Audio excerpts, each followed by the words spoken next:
Se dice que no hay 17º malo, y en verdad con este lustro, el fin de siglo y sus más representativas tendencias se observaron desde el inicio de 1980. Las expectativas bélicas y armadas de pronto se vieron disminuidas ante el muy humano instinto de sobrevivencia. México durante este lapso sufrió la caída más brutal de los indicadores económicos y los despiadados efectos de sojuzgación que ha producido la llamada deuda eterna.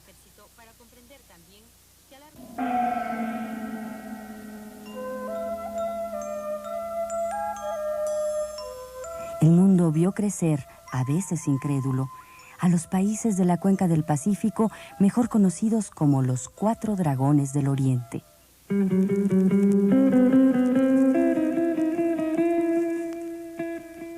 El viejo continente no encontró más vía que la unión, al tiempo que detrás de la cada vez más porosa cortina de hierro se gestaba el embrión democratizador conocido como Solidarnosc.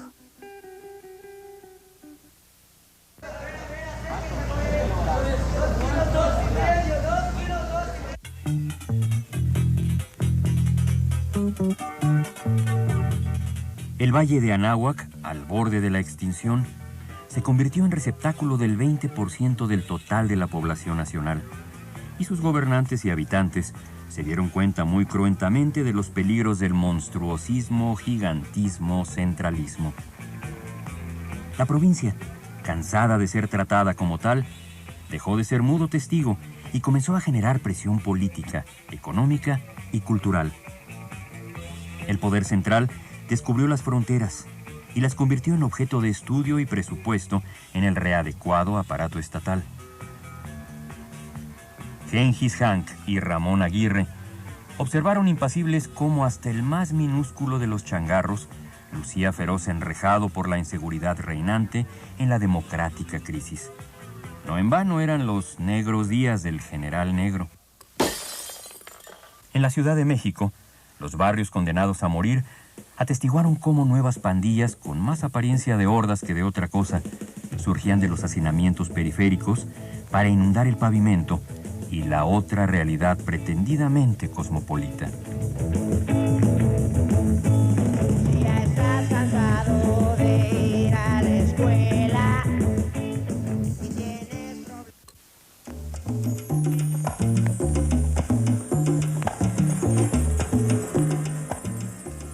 Con el fin de allegarse recursos, el Estado implantó el impuesto al valor agregado, del 10% para comenzar. Estados Unidos y la Unión de Repúblicas Soviéticas Socialistas libraron en Afganistán uno de los últimos episodios de la poco fría Guerra Fría.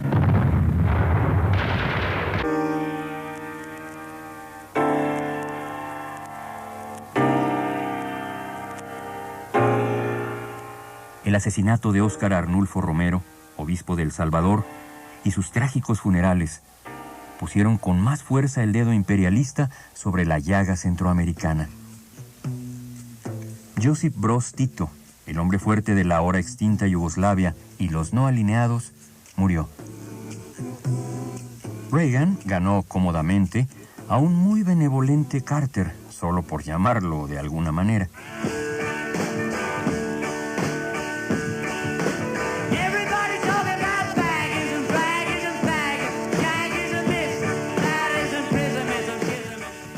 La intolerancia se viste de ante azul, y un fanático agente de mente termina con un proyecto estético, estridente y político. John Lennon fue ejecutado a tiros junto a Yoko, la tormentosa musa y compañera.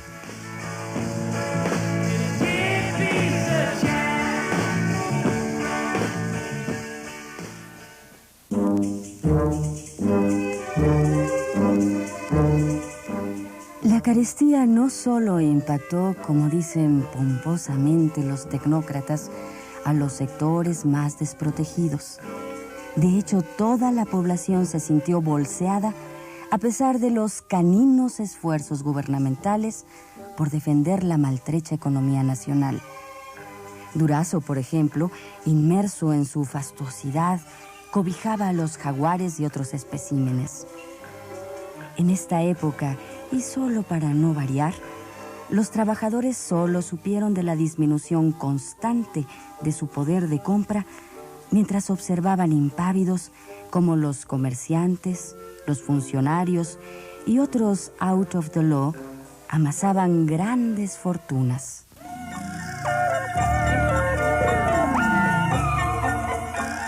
Al igual que todos los asalariados, los maestros resintieron la inflación e iniciaron movilizaciones por aumento salarial y, obviamente, por falta de democracia sindical.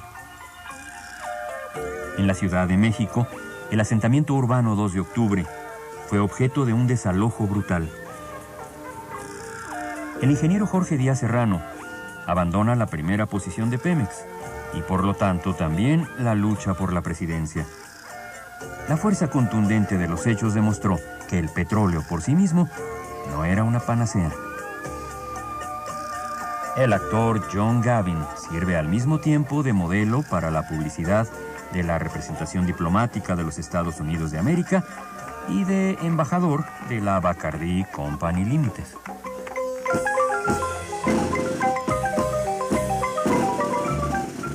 La barbarie y el genocidio en Guatemala empujan a los primeros 500 refugiados que durante décadas se asentarían en la frontera del sureste.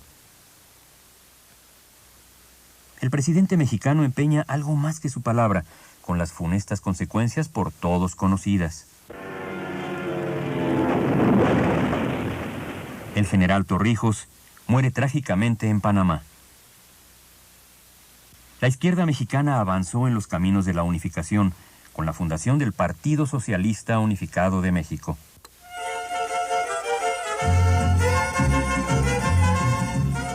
Miguel de la Madrid Hurtado es ungido como candidato y virtual presidente de los Estados Unidos mexicanos.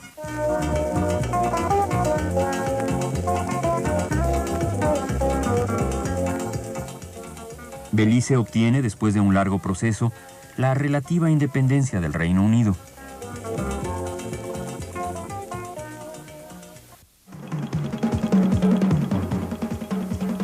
Anwar el-Sadat, después de participar activamente en la pacificación del sempiterno convulso Medio Oriente, es asesinado públicamente por sus propios custodios. En el terreno de los magnicidios, también Juan Pablo II y Ronald Reagan recibieron lo suyo, aunque en ambos casos las consecuencias no fueron fatales.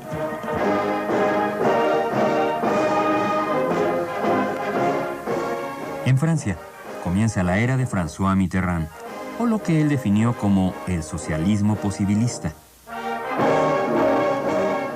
Pelotero la bola.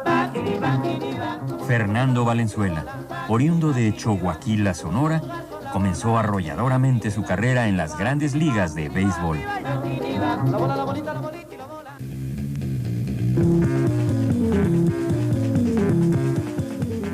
Con el inicio de este año se desataron las tendencias devaluatorias y el peso perdió casi la mitad de su valor frente al dólar. 8 meses más tarde, se repitió el desliz en la misma proporción. El Magisterio Democrático realizó un paro de labores en los estados de Guerrero, Morelos y Distrito Federal. Con el trágico incendio de las instalaciones y archivo de la Cineteca Nacional, culmina un sexenio de fraternal aberración, corrupción, aniquilamiento y pérdida parcial de la industria y de la memoria cinematográfica nacional. De pronto, una fuerte erupción baña de ceniza una buena parte del sureste mexicano. El Chichonal marcó con su ímpetu una frágil línea entre la vida y la muerte. La economía mexicana hizo agua y un errático José López Portillo decretó la nacionalización de la banca al son de... Es ahora o nunca. Ya nos saquearon. México no se ha acabado. No nos volverán a saquear.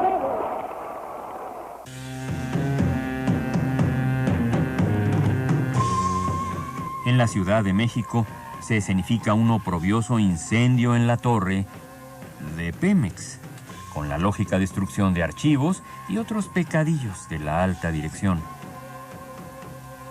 El éxodo de indígenas guatemaltecos continuó. Nuestro país y el Alto Comisionado de las Naciones Unidas para los Refugiados atendieron de manera precaria a los miles de campesinos que se instalaron en suelo mexicano.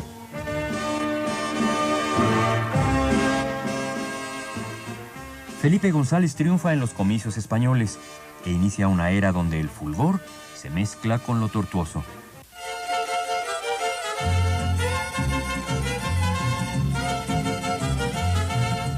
Miguel de la Madrid asume el poder y nos receta un incremento del impuesto al valor agregado del 5%. El peso vuelve a caer y pierde 2/3 partes de su anterior valor. Así es, Colima, sí, señor.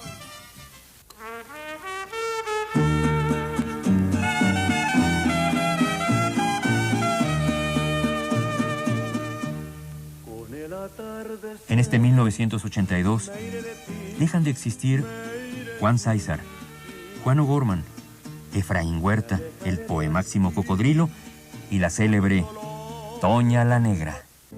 Será mi amor eternamente y para los dos la felicidad tendrá que brillar.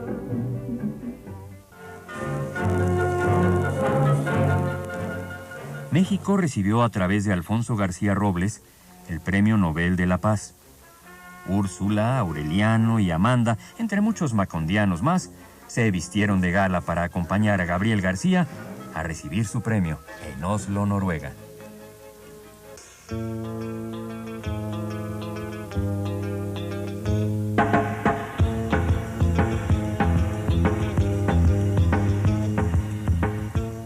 Este año comienza, para no variar, con aumentos de precios en los principales componentes de la canasta básica.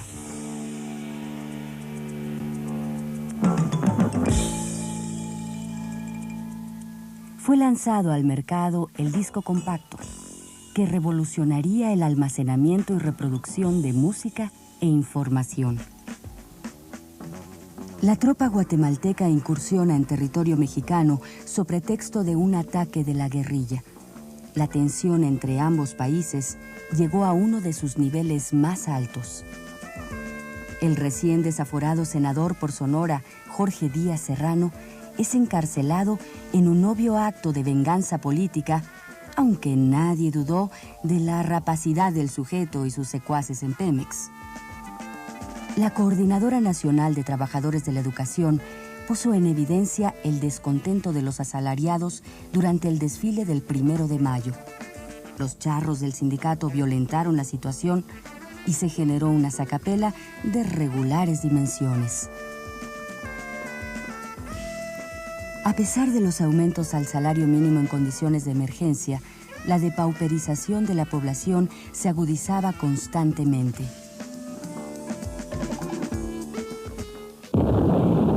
Una tragedia ensombrece la final del Campeonato Mundial de Fútbol Juvenil. El gas de un globo, al explotar, lesionó a varias personas.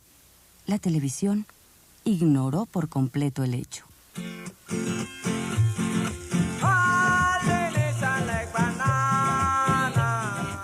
Con el objeto de ayudar a la solución a los problemas centroamericanos, se creó el Grupo Contadora, que se desmembraría más tarde sin haber obtenido resultados satisfactorios.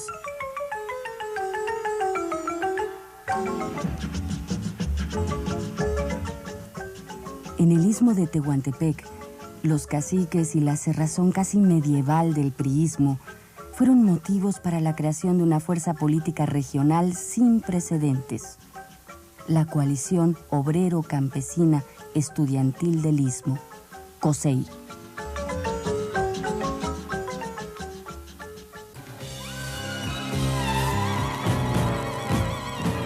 En medio de fuertes presiones del Fondo Monetario Internacional y los bancos acreedores, la deuda externa fue reestructurada y con ello se crean las bases para la tan anhelada estabilización económica. El peso comenzó su deslizamiento constante, política cambiaria que se mantendría vigente por más de 10 años. El Fondo de Cultura Económica cumplió 50 años de proporcionar al pueblo lector la canasta básica en materia literaria y de información económica, por supuesto. Estados Unidos utiliza la fuerza militar para acabar con el gobierno popular de Granada. La Universidad Nacional Autónoma de México y Televisa firmaron un convenio que dio origen al Canal 9 Cultural. El Premio Nobel de la Paz es concedido al líder polaco de Solidaridad, Lech Walesa. En la Ciudad de México, después de varios años de ayuno musical, se celebró el primer festival de jazz y blues con excelentes resultados.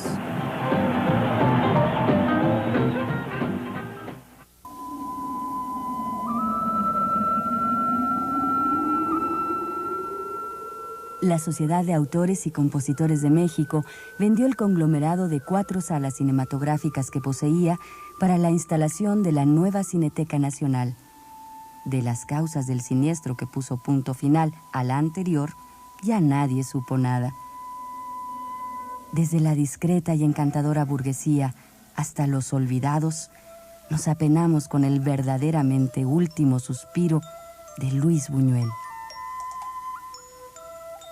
Entre otros lo acompañaron en ese año al más allá Dolores del Río, Hermilo Novello, Pablo O'Higgins y en Trágico Avionazo de Iberia, la muy visible Fanny Cano y el bastante leíble Jorge Ibargüengoitia.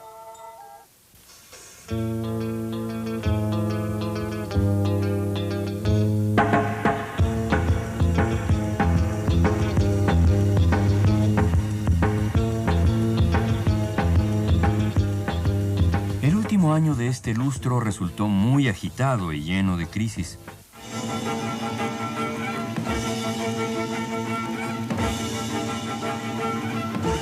Al tiempo que se enfrentaba la inflación frontalmente según el gobierno, subían los precios en todos los bienes y servicios de forma despiadada. La gasolina subió a 40 pesos y, lógicamente, las quesadillas de flor de calabaza también. El santo de muchas devociones, el enmascarado de plata y vengador de los jodidos, pierde la máscara en su última lucha. En marzo de este año se puso en circulación la última moneda con valor de un viejo peso. El 1 de mayo quedó marcado con las bombas Molotov que se estrellaron en uno de los balcones de Palacio Nacional. Los responsables fueron aprehendidos e identificados como estudiantes radicales de la Preparatoria Popular. Por instrucciones del director de seguridad de la Secretaría de Gobernación, fue ejecutado a tiros el periodista Manuel Buendía. La indignación cubrió a la República. La libertad de expresión y el derecho a la información quedaron seriamente lesionados.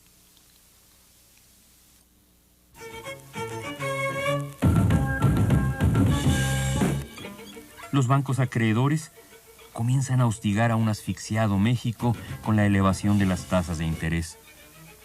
El gobierno, para negociar, deja como latente la posibilidad de seguir el ejemplo de Brasil y declarar una moratoria.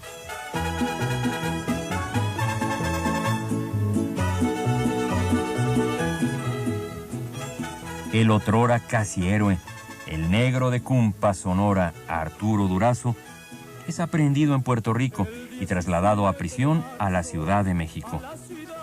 La publicidad que recibieron él y sus bienes causaron estupor e indignación, no solamente en el país.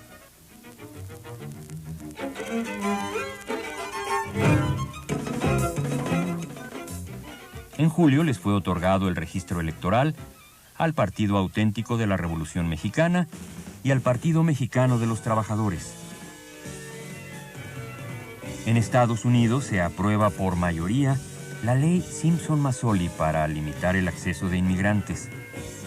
La citada ley también ofrece posibilidades de armisticio para un buen número de mexicanos avecindados en aquel país.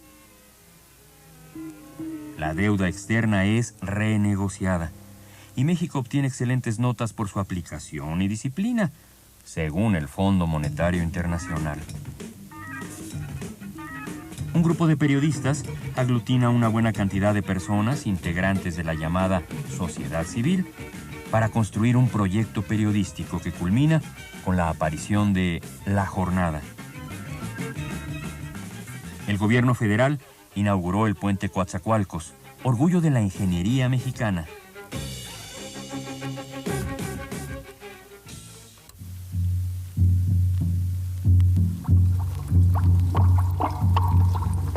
La moneda mexicana vuelve a caer frente al dólar. Queda en 200 por uno. La inflación trae monedas de 50 y 100 pesos.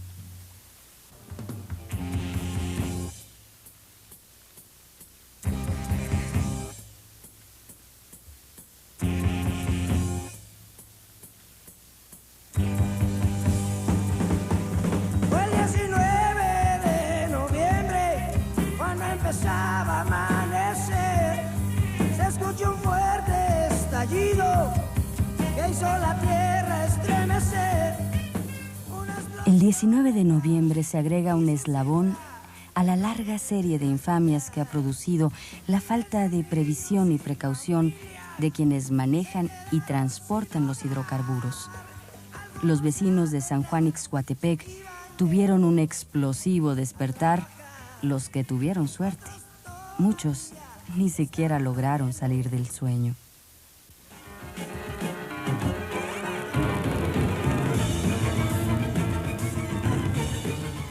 Jorge Carpizo MacGregor inició su periodo de 4 años al frente de la rectoría de la Universidad Nacional Autónoma de México. El marchista mexicano Raúl González obtiene la medalla de oro en las Olimpiadas de Los Ángeles.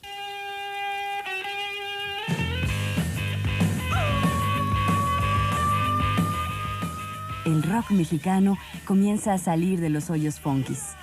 El grupo Botellita de Jerez graba su primer disco con una propuesta completamente nacionalista y recuperadora de la tradición musical mexicana.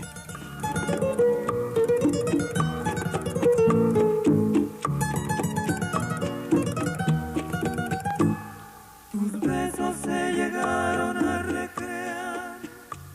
Julio Cortázar deja el mundo de la maga y los vivos. Y los besos de aquella mítica y legendaria musa dejaron de llegarse a recrear en la boca del compositor Claudio Estrada. Las horas más felices de mi amor fueron contigo. Dicen que venían del sur en un carro colorado, traían 100 kilos de coca, iban con rumbo a Chicago. El narcotráfico permeó todos los niveles del gobierno mexicano y generó un imperio al resguardo de quienes supuestamente cobran por combatir el delito. Años más tarde, se conectaría el asesinato de Buendía a esta situación.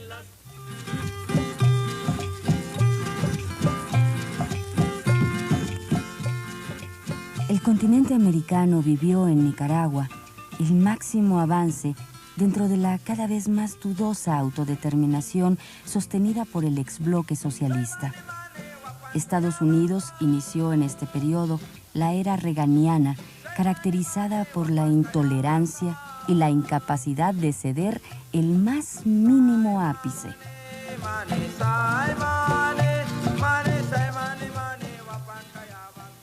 El país terminaría este lustro en condiciones de franca incredulidad de los gobernados en sus gobernantes.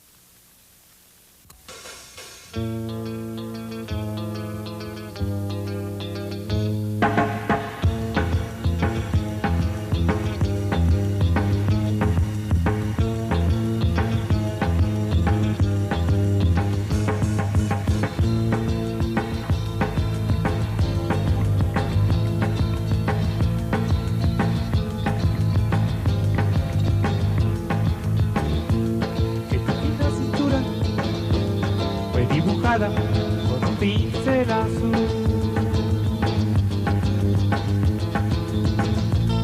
y esas piernas